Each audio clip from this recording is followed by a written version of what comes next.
इससे अगली एग्जांपल है 53। 53 को अगर हम इसकी स्पेस वैल्यू देखें तो 5 की वैल्यू है 50, क्योंकि 5 के बाद एक डिजिट है, और 3 की वैल्यू है 3, क्योंकि 3 के बाद कोई डिजिट नहीं होता, कोई डिजिट नहीं है। जितने डिजिट होंगे राइट साइड पे उतने हम 0 पुट करेंगे। तो इसको अगर हम 10 की पावर में देखें तो हम सबसे पहले लिखेंगे इक्वल का साइन, फिर 5, फिर मल्टीप्लाई का साइन, फिर 10 की पावर वो जो कि उस 5 की स्पेस वैल्यू है।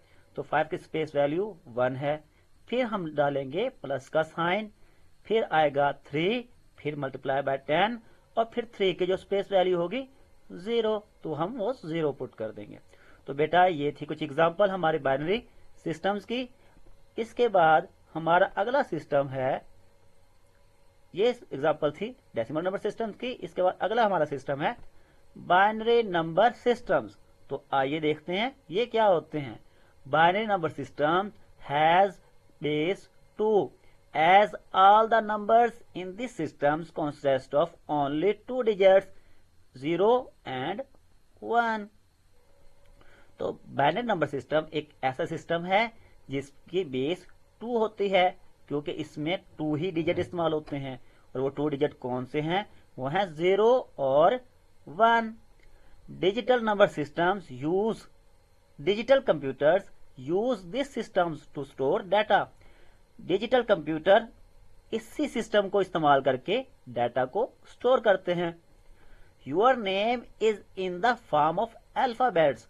आपका नाम अल्फाबेट्स में होता है।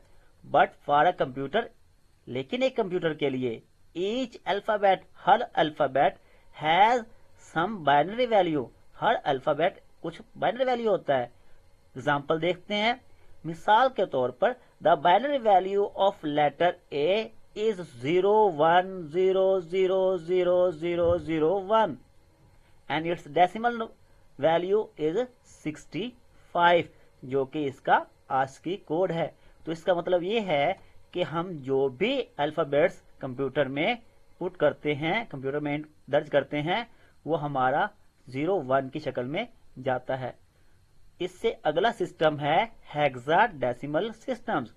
तो बेटा देखें, हमारे डेसिमल सिस्टम में 10 डिजिट्स थे, तो उसकी बेस 10 थी। हमारे बाइनरी सिस्टम में 2 डिजिट थे, तो बेस 2 थी। अब हमारा हेक्साडेसिमल नंबर सिस्टम में कितने डिजिट्स होते हैं? Hexadecimal number system has total 16 numbers. Hexa number system जो है उसके अंदर टोटल 16, सर यहाँ पे डिजिट्स लिखने थे, 16 डिजिट होते हैं। और वो 16 डिजिट्स कौन से होते हैं?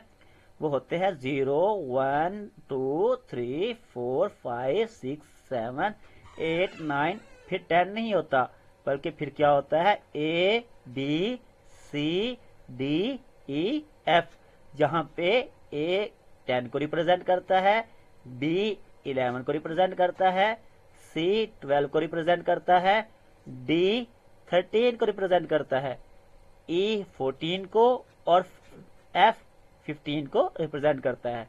मिसाल के तौर पर ये है एग्जाम्पल जिसमें एक हेक्साडेसिमल नंबर सिस्टम दिया गया है, जो कि है 3F2B। तो बेटा ये हमारा एक टॉपिक था जो कि आज हमने कवर किया है। तो आपने ऐसे करना है, जो भी ये है आपने इन रिटर्न इसको ये लिखा हुआ आपने स्कूल में पहुंचा देना है। मैं स्कूल से रिसीव करूंगा और आपको चेक करके वापस दूंगा। इसके अलावा आपने अपनी तरफ से कुछ और एग्जाम्पल नंबर की एग्जाम्पल देनी है, जिसमें आपने डेसिमल नंबर सिस्टम की कुछ और एग्जाम्पल देनी है। कम से कम 2 एग्जाम्पल्स हों। 2 एग्जाम्पल्स आपने बाइनरी की देनी है, और कम से कम 2 एग्जाम्पल हेक्सा नंबर सिस्टम की देनी है। और आपको कोई भी मसला हो आप मुझसे राब्ता कर सकते हैं। अस्सलामु अलैकुम।